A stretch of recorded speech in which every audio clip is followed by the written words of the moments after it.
Olá, meus alunos, o assunto da nossa aula de hoje é a ação supervisora e a dinâmica do cotidiano escolar.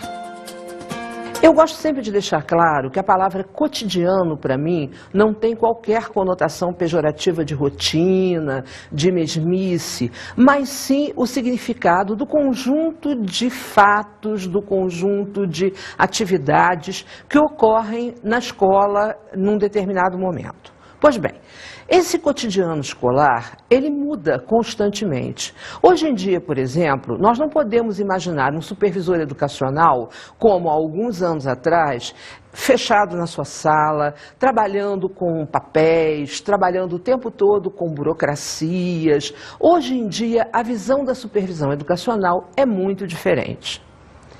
Eu mesma, atuando hoje como supervisora educacional, teria um trabalho diametralmente oposto à ação que eu exercia, por exemplo, na década de 70.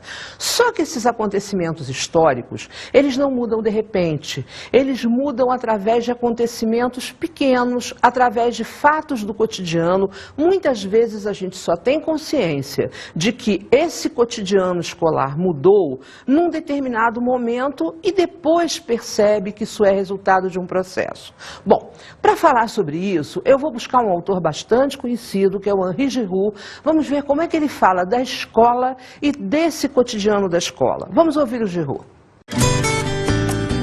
É um terreno cultural que se caracteriza por vários graus de acomodação, contestação e resistência, uma pluralidade de linguagens e objetivos conflitantes.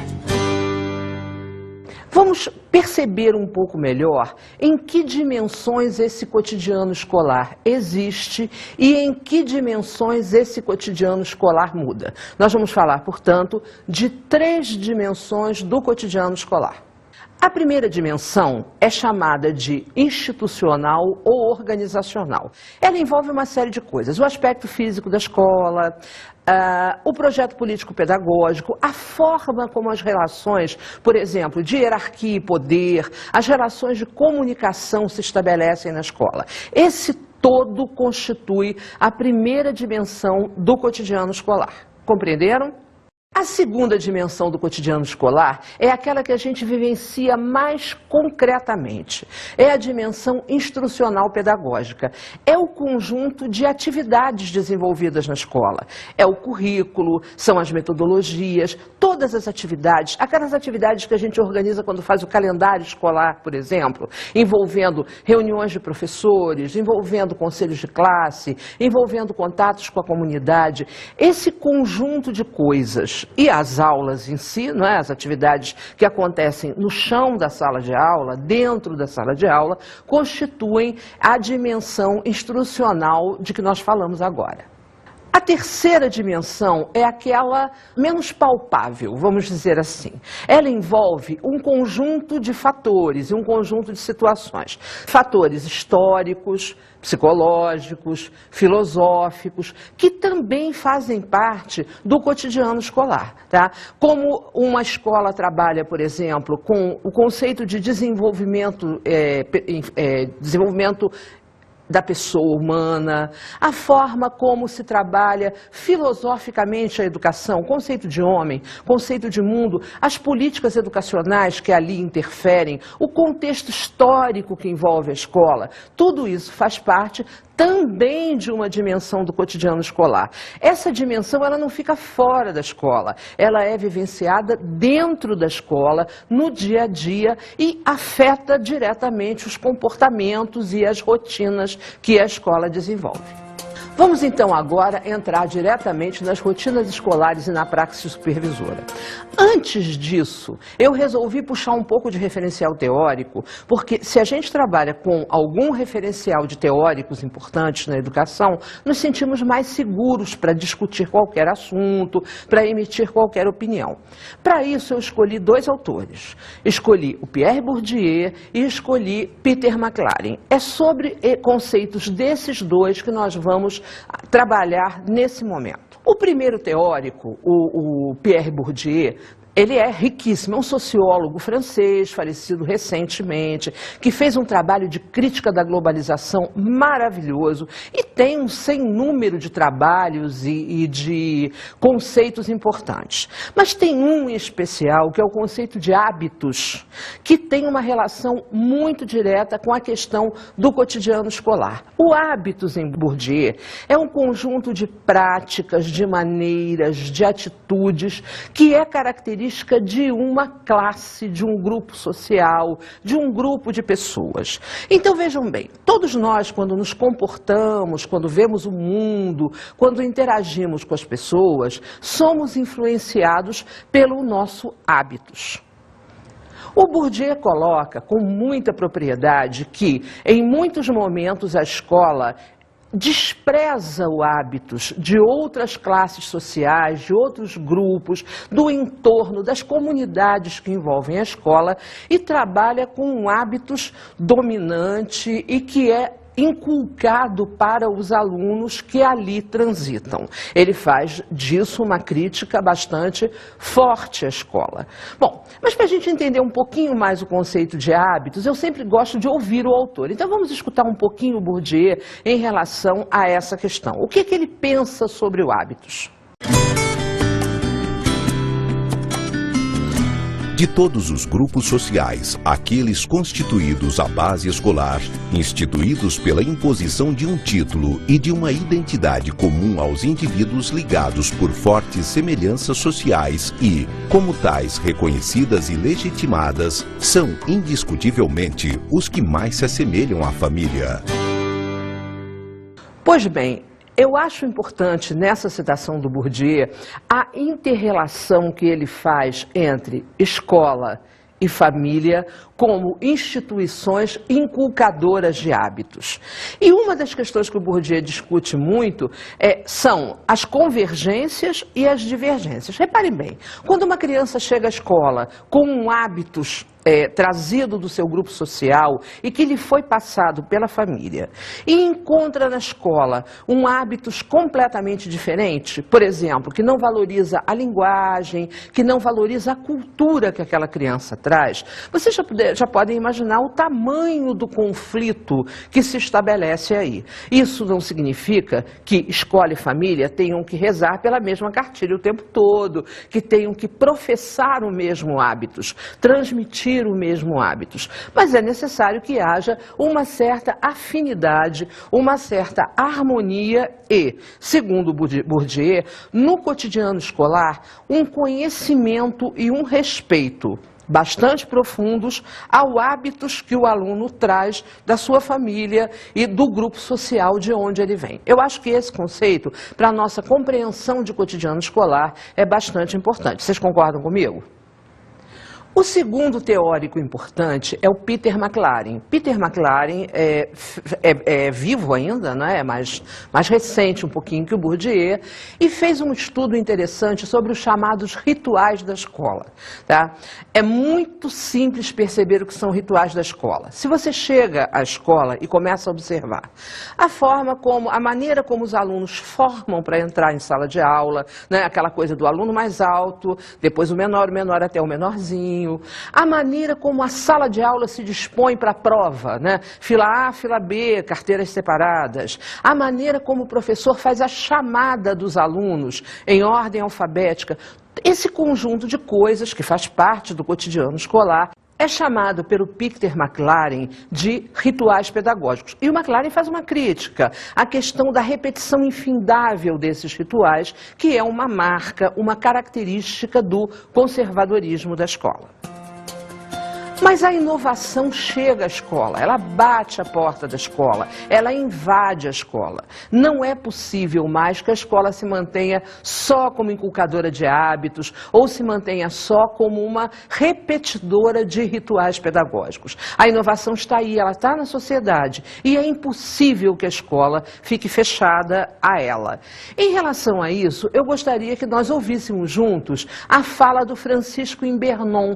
Ele é um autor que valoriza muito, elogia a inovação e fala de uma forma bastante interessante sobre o assunto. O meio social baseado na informação e nas comunicações. A tendência é que tudo seja planejado.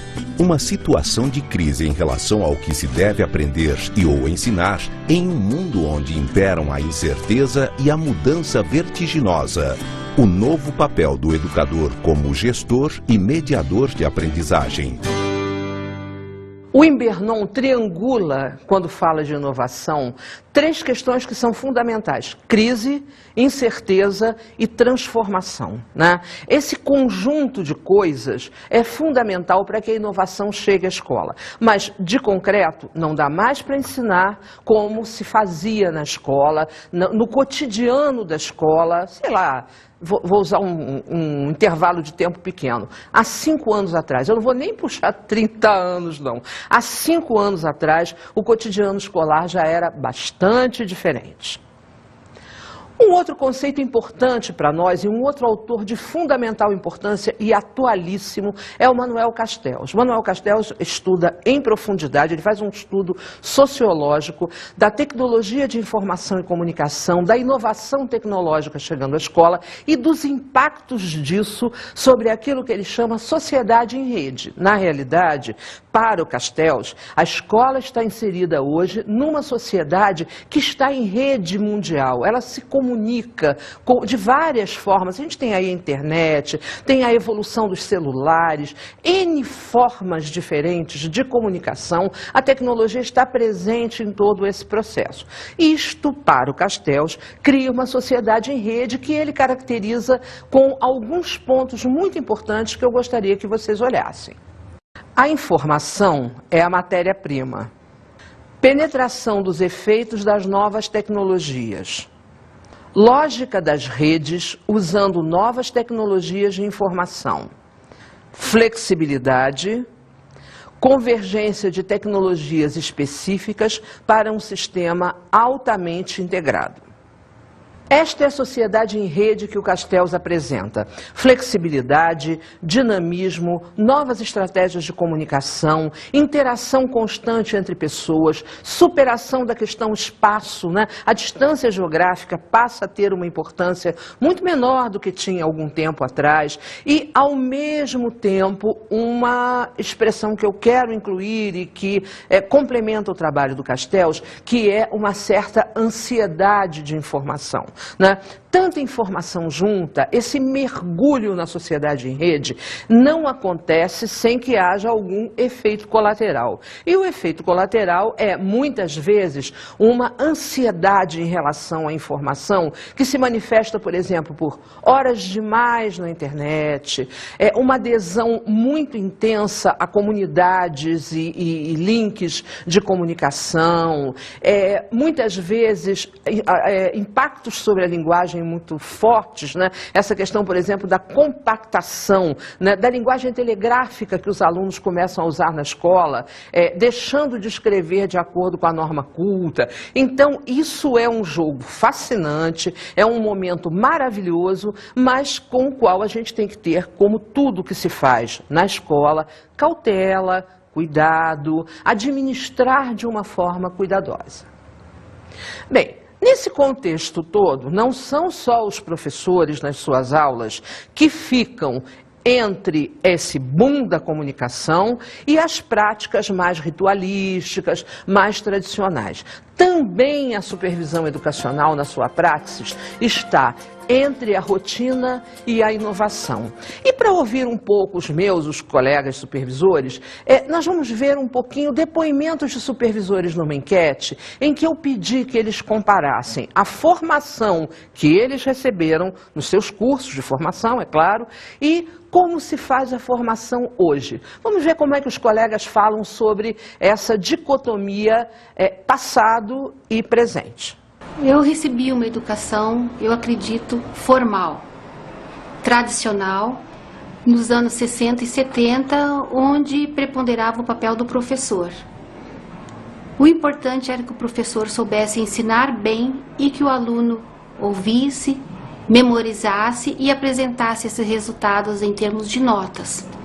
Antes era tudo muito rigoroso, muito autoritário, e hoje em dia já você valoriza o aluno. E a gente começou já o curso já aprendendo já a trabalhar com a nova tecnologia, né? O computador, a internet, novos jogos, novas coisas que antes a gente não tinha o contato. Então, para trabalhar com as crianças de hoje em dia, a gente precisa já saber como utilizar, né, essas novas metodologias, essas novas tecnologias que o mundo está oferecendo hoje para a gente, né? O supervisor, ele tem sim que estar ciente que mudaram-se os métodos e os recursos para se trabalhar em sala de aula.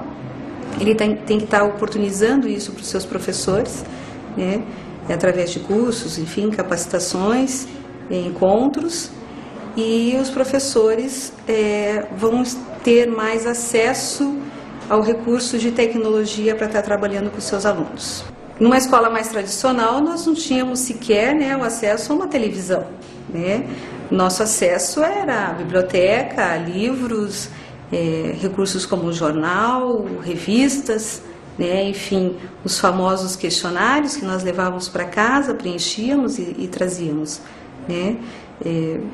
Eu acredito assim que existe um avanço quase que 100%, né? Não é ainda 100%, até porque não existe uma preparação geral dos profissionais da nossa área, né? Infelizmente, e também não existe uma preparação, uma maturidade dos alunos em estar entendendo essa mudança, né? Muitos ainda dizem que utilizar de tecnologias é um meio de passar tempo, né, ou de brincar em serviço, né? E não é. Hoje desenvolvemos um ensino voltado para o aluno, focado na aprendizagem. O ensino de hoje, ele é contextualizado, ele se dá de fora para dentro. O aluno traz a informação que é processada, que é trabalhada pelo professor e seus colegas em sala de aula. O ensino tem um significado na vida do aluno. Ele não é algo longe e distante como víamos no passado. Portanto, os recursos de hoje, utilizados como os de multimídia, como a informática, que dão uma resposta para essa competência que o aluno tem que estar preparado para desenvolver na sua vida fora da escola. A diferença há 20 anos atrás com a atualidade, tá? Hoje em dia, em sala de aula, o aluno ele traz experiência de fora, o aluno tem acesso à informática, onde ele consegue ter N informações de uma hora para outra, né? Questões de segundos. E ajudar também bastante o professor, porque muitas coisas eu acabo aprendendo com os meus alunos em sala de aula. Na minha época não, o professor ele simplesmente chegava em sala, falava, nós tínhamos que ouvir, né, e aceitar. Jamais você poderia erguer o dedo e tentar contrariar a ideia dele, né? Isso era jamais mesmo, né? Como é rico o resultado de uma enquete, né? Como é bom ouvir as pessoas falando sobre a sua própria formação. Se eu tivesse que fazer uma síntese do que foi dito, e eu acho que isso ficou gritante para vocês também, a formação para supervisores que eu recebi e que os colegas supervisores receberam, em variados graus pode ter sido mais ou menos tradicional, dependendo da época em que cada um fez a sua formação, em graduação ou em pós-graduação. Mas, concretamente, hoje em dia, a formação que a escola oferece é bastante diferente e é necessário, claro que sim, que os cursos de formação apontem para essa questão da inovação. É exatamente por esse motivo que nós estamos conversando aqui sobre esse assunto. Esse conjunto de inovações constitui nada diferente de mais um choque do futuro, aquele que o Alvin Toffler falou, né? Ele falou em 3 choques, né? Nós estamos agora vivenciando um 4º choque do futuro, e que é um choque, na minha opinião, bastante positivo, desde que a gente saiba lidar com ele. Bom, chegou o momento da nossa aula em que nós vamos trabalhar agora com alguns princípios mais práticos da supervisão educacional. Eu selecionei algumas dicas, alguns princípios, alguns aspectos fundamentais da praxis supervisora para que ela possa dar conta um pouco melhor desta questão tão importante que é a inovação no cotidiano escolar. Eu vou examiná-los e comentar um bocadinho com vocês. Vamos lá. Avaliação e adequação da praxis supervisora. Autonomia e colaboração. Princípios éticos, construção coletiva na escola, inovação educacional. Nesses 5 primeiros princípios que vocês ouviram, fundamental está colocada aí a inovação educacional. Mas reparem os outros. Primeiro, princípios éticos continuam presentes. Existe, inclusive, uma ética ligada à inovação que o supervisor educacional se defronta. Quantos supervisores já não ouviram queixas dos professores de que os alunos trazem trabalhos copiados da internet, por exemplo, que eles fazem plágio de textos já existentes? Então, a ética está presente. Outras dicas importantes, a manutenção de um espírito de cooperação, de colaboração. É uma praxis supervisora dinâmica e pronta para lidar com esses aspectos da inovação e do boom da tecnologia. Estratégias para a diversidade, ações mediadoras, relação teoria-prática, comprometimento com melhores condições de trabalho, análise das políticas educacionais. Neste segundo conjunto de indicativos ou de princípios, a gente já aponta um pouco mais para questões do trabalho imediato do supervisor. A questão da preocupação com a legislação, né? E há mudanças legislativas que continuam acontecendo. Algumas acontecem muito devagar, até mais devagar do que nós queríamos. Mas algumas acontecem hoje em dia muito rapidamente, né? Novas leis, novas medidas, novas portarias, novas resoluções. Uma outra questão importante que é colocada aqui, que eu pelo menos considero bastante importante, é o trabalho da supervisão educacional para enfrentar a diversidade, né? Isso inclui a questão da inclusão na escola, é óbvio que sim, mas inclui também a diversidade das culturas, a diversidade das linguagens. Eu não acabei de comentar a questão do uso da linguagem telegráfica, né, pelos alunos. Os professores se queixam para o supervisor: eu não consigo mais corrigir os trabalhos dos meus alunos, porque eles abreviam tudo, eles já não conseguem mais escrever por extenso, como escreviam algum tempo atrás. Ou então o aluno chega para o supervisor e diz assim: professor, eu não gosto mais de escrever com lápis e com caneta. Eu devia ter aqui um teclado para poder digitar, né? Porque hoje em dia eu sei muito melhor me comunicar digitando do que escrevendo com lápis e caneta. Essa questão da diversidade também está convivendo com outras questões. Por exemplo, como o Brasil é um país com alto índice de exclusão digital ainda, você tem aquele aluno que mal e mal tem em casa o rádio e a televisão. Ou às vezes não tem a televisão ainda, tem o rádio. Aquele que nunca teve a oportunidade de trabalhar, de mexer, de lidar com o computador. Então, essa diversidade, ela reflete, de certa maneira, também as desigualdades sociais, as desigualdades econômicas que os alunos vivenciam. E não esqueçam que isso não fica da porta para fora da escola. Isso entra na escola e, obviamente, tem que ser tratado pela supervisão educacional na sua praxis.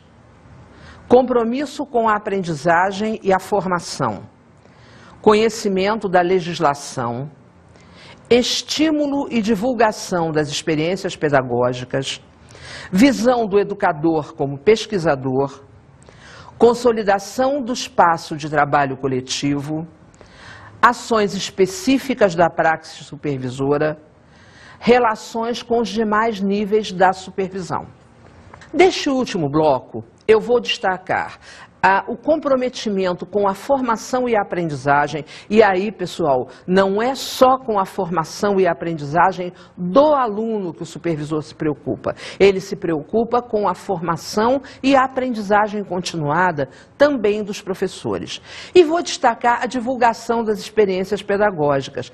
Nesses dois sentidos, a inovação e a tecnologia ajudam muito o trabalho do supervisor. Hoje em dia você tem vídeos, você tem DVD, inglês, você pode acessar sites na internet, você pode, numa perspectiva mais sofisticada, trabalhar com videoconferências, fazer com que uma videoconferência chegue para uma capacitação de professores. Isso facilitou demais o trabalho do supervisor educacional. A gente ter deixado para trás o tempo da apostila impressa em mimeógrafo e ter condições de trabalhar com recursos mais leves, mais dinâmicos, isso traz uma facilitação enorme ao trabalho do supervisor educacional. Agora, é preciso que ele se prepare para trabalhar com essa inovação. É preciso que ele domine estas ferramentas. O termo ferramentas é o que melhor se aplica a esses instrumentos da inovação tecnológica na escola.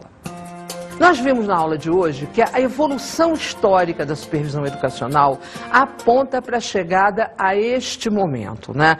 Ao posicionamento da praxis supervisora em relação à inovação, principalmente em relação à inovação tecnológica. Isso traz novos desafios para o supervisor, isso faz com que ele perceba que também precisa estar em formação constante, quer dizer, essa conversa de formação continuada, de capacitação, não é apenas para o professor, é para todos os atores institucionais da escola, incluindo aí a equipe técnico-pedagógica e, obviamente, o supervisor educacional. Bom, para arrematar esta aula, eu gostaria que nós ouvíssemos juntos um trechinho de Ferreira falando da inovação educacional e da importância que isso tem para a supervisão. O trabalho dos profissionais da educação, em especial da supervisão educacional, é traduzir o novo processo pedagógico em curso na sociedade mundial, elucidar a quem ele serve, explicitar suas contradições e, com base nas condições concretas dadas, promover necessárias articulações para construir alternativas que ponham a educação a serviço do desenvolvimento de relações verdadeiramente democráticas. Eu gosto dessa citação de Ferreira, porque, como vocês podem perceber, no finalzinho você percebe que uma velha expressão presente no trabalho do supervisor educacional continua aí. É comprometimento político com a educação. O envolvimento do supervisor, a postura crítica, a postura reflexiva, isso está presente também no enfrentamento da inovação. É necessário que ele se aproprie dessas ferramentas, é necessário que ele utilize os recursos da inovação, mas não se deslumbre com eles e continue percebendo o viés político importante do trabalho e da praxis supervisora no cotidiano e na realidade da escola. Bem, vamos à nossa dica de estudo de hoje.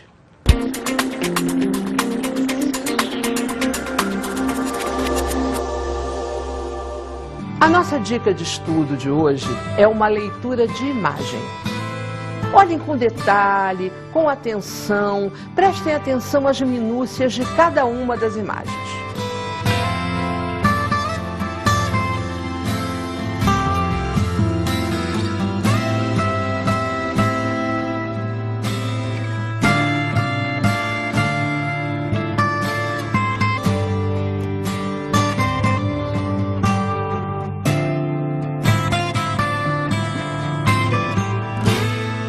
Vocês devem ter percebido o quanto são diferentes essas duas escolas. Uma tradicional, calcada nos rituais, naqueles procedimentos tradicionais. Outra totalmente moderna e inovada em essência. Agora, como um exercício posterior, pense um pouco no trabalho do supervisor na escola A e na escola B. Como seria diferente em cada uma?